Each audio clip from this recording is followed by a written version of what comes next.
নবী ব্যস্ত সফির জবানে উঠল আওয়াজ মারহাবা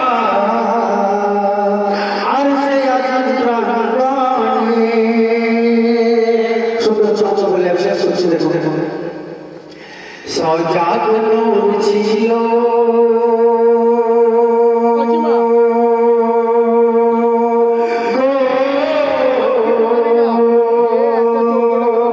সজাগ নূর ছিল জ্যোতির্ময় আল্লাহ জি সজাগ নূর ছিল জ্যোতির্ময় আল্লাহ জি প্রকাশে আকাশ উৎসুক হয়